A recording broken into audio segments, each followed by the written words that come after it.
Buenos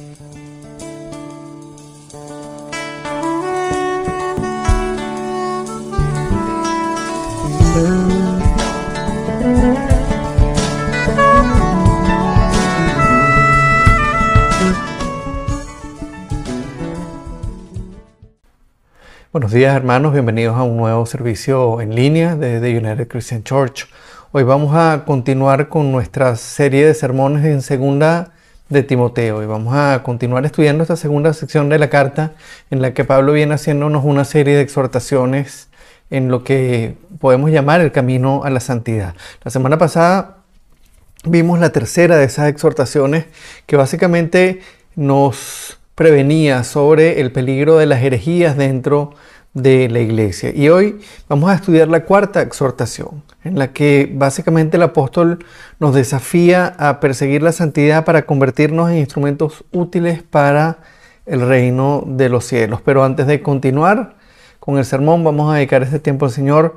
Vamos a pedirle que abra nuestro corazón, que abra nuestro entendimiento, que nos transforme a través de su palabra, que haga lo que nosotros no podemos hacer por cuenta propia. Que nos conceda hoy un tiempo en su presencia, que quite cualquier distracción y que sea Él hablándonos y no sea palabra de hombre lo que recibamos hoy. Padre, te damos el honor y la gloria, Señor. Queremos poner este tiempo delante de ti, entendiendo, Señor, que sin tu gracia y sin tu misericordia no podríamos estar hoy acá. Que sin tu gracia y tu misericordia no tendríamos posibilidades, Señor, de entender tu palabra, de ver la cruz, de entender nuestro pecado, Señor. Así que hoy te pedimos que nos hables, Padre, que toques nuestros corazones, toques, Señor, en lo más profundo de nosotros, nos confrontes y Padre, nos sacudas del letargo en el que podamos estar, Señor. Que nos ayudes a verte, que nos ayudes a entenderte, que nos ayudes a conocerte más, que nos ayudes a arrepentirnos, Señor, y nos guíes, nos lleves de la mano, Señor, a arrepentirnos de nuestros pecados, a ser obedientes a ti, Señor, y a desear, Padre, ser instrumentos útiles en tus manos, a ser vasos de oro o de plata, Señor, preparados para toda buena obra. Te damos el honor y te damos la gloria. Te alabamos, te bendecimos y ponemos nuevamente este tiempo delante de ti, en nombre hermoso y poderoso de nuestro Señor Jesucristo. Amén y amén. Ok, vamos a abrir nuestras Biblias en 2 de Timoteo, capítulo 2, y vamos a comenzar leyendo a partir del versículo 19, 2 de Timoteo, capítulo 2, versículos 19 al 21. Y la palabra dice así: a pesar de todo, el fundamento de Dios es sólido y se mantiene firme, pues está sellado con esta inscripción: el Señor conoce a los suyos. Y esta otra: que se aparte de la maldad todo el que invoca el nombre del Señor. En una casa grande no solo hay vasos de oro y de plata, sino también de madera y de barro, unos para los usos más nobles y otros para los usos más bajos. Si alguien se mantiene limpio, llegará a ser un vaso noble, santificado, útil para el Señor y preparado para toda buena obra. Como dije hace un momento, en estos versículos el Señor, a través de Pablo, nos desafía a responder al llamado a la santidad, para ser instrumentos útiles en sus manos. Pero antes de hacerlo, comienza estableciendo lo que es el fundamento sobre el cual debemos andar como cristianos. Así que vamos a comenzar primero viendo cuál es ese fundamento, para luego ver cuál es la condición que nos permitirá ser instrumentos útiles, ser esos instrumentos preparados y útiles que Dios desea que seamos. Entonces vamos a comenzar primero hablando del fundamento sobre el cual debemos andar. Y permítanme leer nuevamente el versículo 19, que dice así: a pesar de todo, el fundamento de Dios es sólido y se mantiene firme, pues está sellado con esta inscripción: el Señor conoce a los suyos.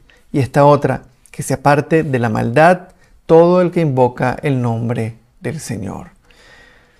Lo primero que debemos resaltar sobre este texto es la expresión con la que Pablo comienza el versículo. Fíjense que dice, a pesar de todo, el fundamento de Dios es sólido y se mantiene firme. A lo que está haciendo referencia Pablo es que a pesar de que dentro de la iglesia siempre existen personas como Himeneo y Fileto que siembran confusión con sus herejías y con sus malas doctrinas, el fundamento de Dios sobre el cual nosotros debemos andar como cristianos se mantiene sólido y firme, a pesar de que siempre hay gente sembrando confusión, tratando de sembrar confusión dentro de las iglesias. El fundamento de Dios se mantiene sólido y firme. Amados, es una realidad que a veces nos preocupamos de más cuando escuchamos a alguien enseñando algo errado. Es algo natural. Ese celo que tenemos por la palabra de Dios nos hace reaccionar.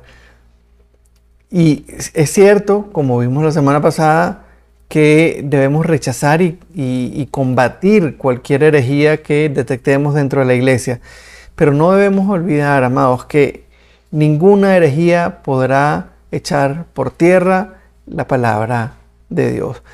Recordemos siempre, fue el Espíritu Santo quien inspiró a los autores humanos de las Sagradas Escrituras a escribir. Fue Él el que los guió para que dijeran lo que Dios quería comunicar a los hombres. Y es el mismo Espíritu Santo el que mantiene la palabra de Dios blindada contra cualquier intento de los hombres de torcer o de tergiversar lo que Él reveló a través de la Biblia. Pablo nos dice además que el fundamento de Dios está sellado con dos inscripciones. La primera, el Señor conoce a los suyos. En esta primera inscripción, Pablo hace referencia a un episodio de Números 16, del libro de Números, capítulo 16, en el que un grupo de israelitas, liderados por Coré, por Datán y Abirán, se sublevaron contra Moisés y por ende contra el mismo Dios. Para resumir la historia, a pesar de ser israelitas y de ser pertenecientes a la tribu de Leví, Coré y sus seguidores no habían sido elegidos por Dios. Ellos no formaban parte del pueblo de Dios y con su rebeldía daban evidencia de eso. Moisés les pidió a ellos y a Aarón que se presentaran frente al tabernáculo. Y estando allí todos reunidos, Dios le demostró a todos los israelitas que ese grupo de rebeldes no formaban parte de sus elegidos. De una manera tremenda, de manera asombrosa, de manera sobrenatural, el Señor hizo que se los tragara la tierra. La tierra se abrió y se los tragó, literalmente. Hermanos, no todos los que se hacían llamar israelitas formaban parte del pueblo de Dios, así como no todos los que se hacen llamar cristianos forman parte de la verdadera iglesia de Jesucristo. Siempre habrán personas como Coré, como Datán, como Abirán, como Himeneo y como Fileto, que dicen pertenecer al pueblo de Dios, pero se oponen a su voluntad y pretenden pervertir, trastornar, confundir, pretenden tergiversar las Escrituras.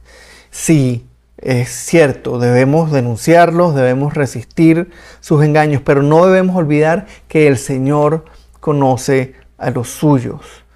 Y en este punto debemos preguntarnos, ¿y cómo se evidencia quiénes son los suyos? Y aquí entra en juego la segunda inscripción con la cual está sellado el fundamento de Dios, que es, lo dice ahí mismo en el mismo versículo, que se aparte de la maldad todo el que invoca el nombre del Señor. En el mismo episodio de Números 16, Dios le pidió a los israelitas que se habían mantenido fieles, que se apartaran de las tiendas de Coré y de sus seguidores, y que no tocaran ninguna de sus pertenencias. Ese grupo de rebeldes representaban la maldad, que básicamente, o que no es otra cosa que oponerse a la voluntad de Dios. Así como los israelitas fieles se mantuvieron apartados de Coré, de Datán y de Abirán, los verdaderos cristianos se reconocen porque se mantienen apartados de todo aquello que va en contra de la voluntad de Dios.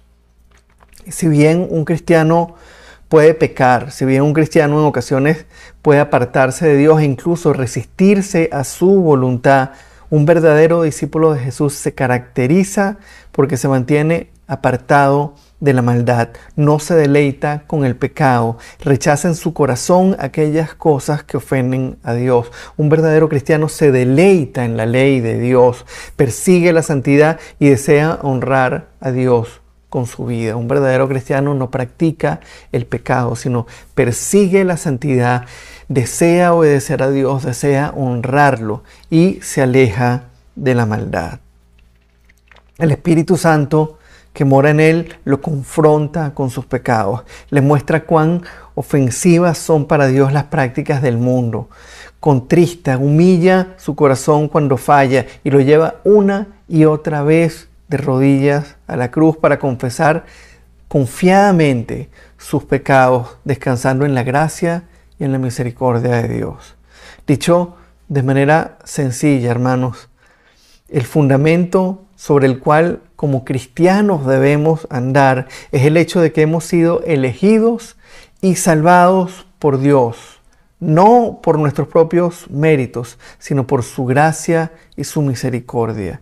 Y habiendo sido hechos parte de la familia de Dios, se nos ha dado lo que necesitamos para crecer cada día en santidad y para vivir apartados del mal. Ese es el fundamento sobre el cual nosotros andamos, que hemos sido salvados por gracia y que se nos ha dado como miembros de la familia de Dios lo que necesitamos para perseguir la santidad y para crecer en santidad día a día. Y esto nos lleva al segundo punto de hoy, que es el desafío que Dios nos hace como sus siervos en función de este fundamento. ¿Cuál es ese desafío del siervo fiel? Vamos a leer nuevamente los versículos 20 y 21. En una casa grande no solo hay vasos de oro y de plata, sino también de madera y de barro, unos para los usos más nobles y otros para los usos más bajos. Si alguien se mantiene limpio, llegará a ser un vaso noble, santificado, útil para el Señor y preparado para toda buena obra. Lo primero que tenemos que ver en estos dos versículos es la clara distinción que Dios hace entre los siervos inútiles, a los que compara con vasos de madera y barro, de los siervos fieles y útiles a su reino, a los que compara con vasos de oro y plata. Hace esa distinción, siervos inútiles versus siervos útiles. En una casa grande existen dos tipos de vasos, unos para los usos más nobles y otros para los usos más bajos. Dios nos ha llamado, hermanos, a ser vasos nobles, santificados, útiles para el Señor, preparados para toda buena obra. Pero para que eso ocurra, existe una condición. Si alguien se mantiene limpio, llegará a ser un vaso noble. Si alguien se mantiene limpio, llegará a ser un vaso noble. Hermanos, Dios nos eligió, nos llamó, nos salvó y nos ha dado lo que necesitamos para vivir apartados del mal. Pero en el día a día nos da la libertad de escoger entre la obediencia y el pecado. Ningún cristiano, no hay un solo cristiano que peque sin saber que está pecando. El que miente sabe que está mintiendo. El que roba sabe que está robando. El que comete una inmoralidad sexual sabe que lo que está haciendo ofende a Dios. No hay cristiano que comete pecado que lo haga sin saber que está pecando. Ningún verdadero cristiano pretenderá excusarse diciendo que no sabía lo que estaba haciendo cuando pecó. Es que yo no sabía, es que no me di cuenta. Por el contrario, cuando un verdadero cristiano peca, es confrontado por el Espíritu Santo. Se siente terrible, se entristece, es movido por Dios al arrepentimiento. Pablo lo describió de una manera muy clara en Romanos 7 cuando dijo, el versículos 19 y después 24 al 25, No hago el bien que quiero, sino el mal que no quiero. Soy un pobre miserable. ¿Quién me librará de este cuerpo mortal? Gracias a Dios por medio de Jesucristo nuestro Señor. Amados, como discípulos de Cristo tenemos lo que necesitamos para crecer cada día en santidad. Pero para caminar en ese camino es necesario que permanezcamos pegados del Señor, que permanezcamos alimentándonos continuamente de su palabra, que cada día lo busquemos en oración, que todo el tiempo busquemos su presencia en oración. Solo así estaremos preparados para tomar día a día las decisiones correctas. Si dejamos que nuestra naturaleza pecaminosa tome el control, si dejamos que sea el mundo el que nos alimente, entonces nuestros deseos se van a inclinar hacia la carne y nuestras decisiones se van a inclinar hacia el pecado. Eso es una realidad. Pero si hacemos lo necesario en nuestro día a día, si nos mantenemos llenos de la palabra de Dios, si nos mantenemos buscándolo en oración, si nos gozamos en su presencia, entonces el Espíritu Santo nos mostrará lo feo, lo maligno de nuestro pecado, nos dará un corazón contrito y humillado, nos mostrará cuán pecaminoso y cuán detestable son las conductas del mundo para Dios.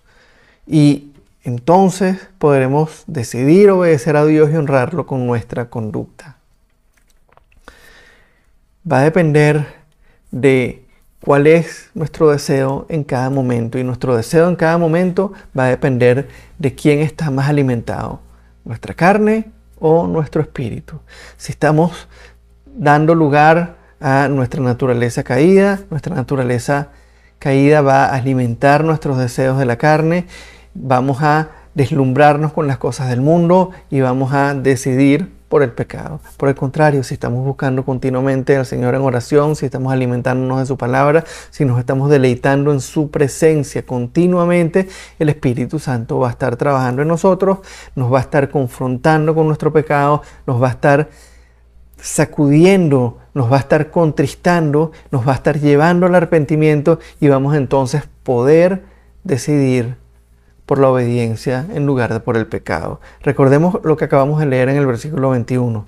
Si alguien se mantiene limpio, llegará a ser un vaso noble, santificado, útil para el Señor y preparado para toda buena obra. La pregunta que debemos hacernos frente a esto es: ¿qué tipo de vasos queremos ser? ¿Queremos ser vasos de oro y plata, preparados para toda buena obra? ¿O vasos de madera y de barro que solo son útiles para usos corrientes? Como hemos visto hoy, el fundamento sobre el cual debemos andar como cristianos es el hecho de que hemos sido elegidos y salvados por Dios, por su gracia, por su misericordia.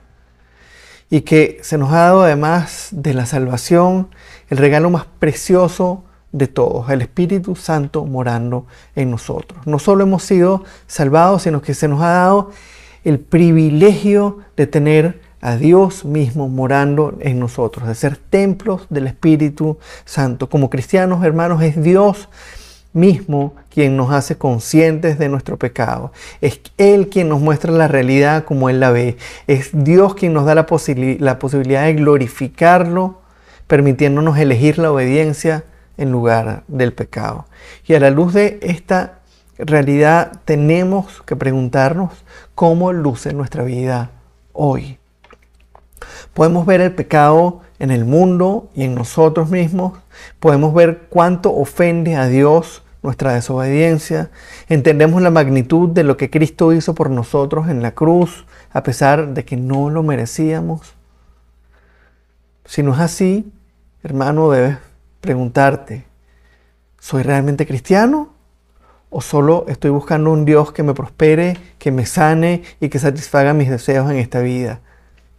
Si no logras ver tu pecado, si no logras ver cuánto ofende a Dios nuestra desobediencia, si no has entendido la magnitud de lo que Cristo hizo en esa cruz, entonces debes preguntarte, ¿eres realmente un cristiano o estás buscando sencillamente un Dios que te dé lo que tú deseas?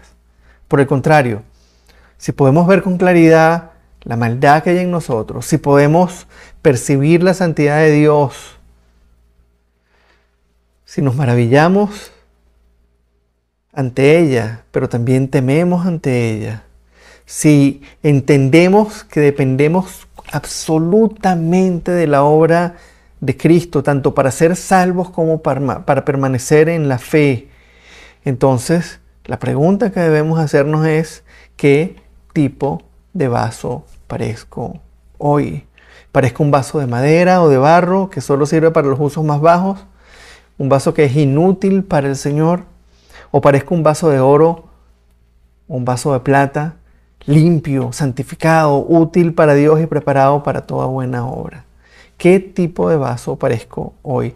Vamos a tomarnos el tiempo esta semana para meditar con seriedad en este pasaje. Vamos a contestar estas preguntas con absoluta honestidad. Esto es un pasaje tremendo. Esto es un pasaje que nos llama a la reflexión y que nos confronta con una realidad. ¿Qué tipo de vaso estamos siendo? Primero, si somos o no somos cristianos.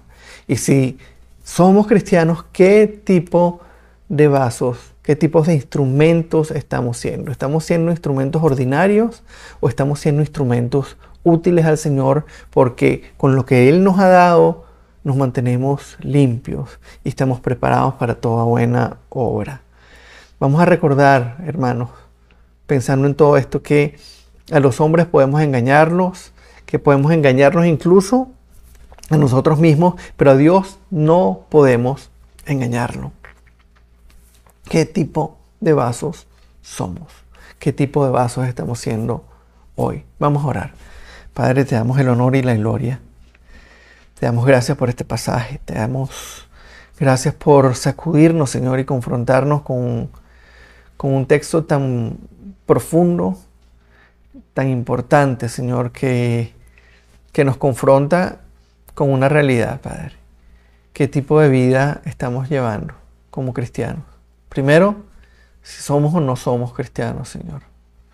Y después, ¿qué tipo de vida estamos llevando? Estamos llevando una vida que nos convierte, Señor, en instrumentos útiles para ti. ¿O estamos llevando una vida, Señor, que no te honra y no te glorifica? Y que por ende no nos permite ser instrumentos útiles, Señor, para tu reino. Señor, queremos hoy pedirte que abras nuestro corazón, que abras nuestra mente, que nos permitas vernos como tú nos ves, Señor. Que seamos honestos, Señor, al responder estas preguntas y que, Padre, no dejemos de acudir a tu palabra, Señor, para que seas tú el que continuamente nos esté confrontando, el que continuamente nos esté mostrando nuestro pecado, el que continuamente nos esté guiando al arrepentimiento, mostrándonos cuán feo y cuán maligno se ve nuestro pecado y nuestra desobediencia. Y nos estés, Señor, llevando de la mano, Padre, a la cruz cada vez que podamos acudir confiadamente al trono de gracia, Señor, sabiendo que tú pagaste el precio, Señor, que no lo merecíamos y que tú lo pagaste, que nos diste el Espíritu Santo, Señor, que nos hiciste nacer de nuevo y que nos has dado lo que necesitamos para servirte y para obedecerte, Señor. Ayúdanos a que en nuestro día a día, Señor, busquemos continuamente tu palabra, busquemos continuamente tu presencia en oración. Ayúdanos, Padre, y confróntanos, Padre, para que hagamos la parte que nos toca y nos mantengamos limpios para que podamos ser instrumentos preparados, instrumentos útiles para tu reino. Te damos el honor y te damos la gloria en el nombre hermoso y poderoso de nuestro Señor Jesucristo. Amén y amén.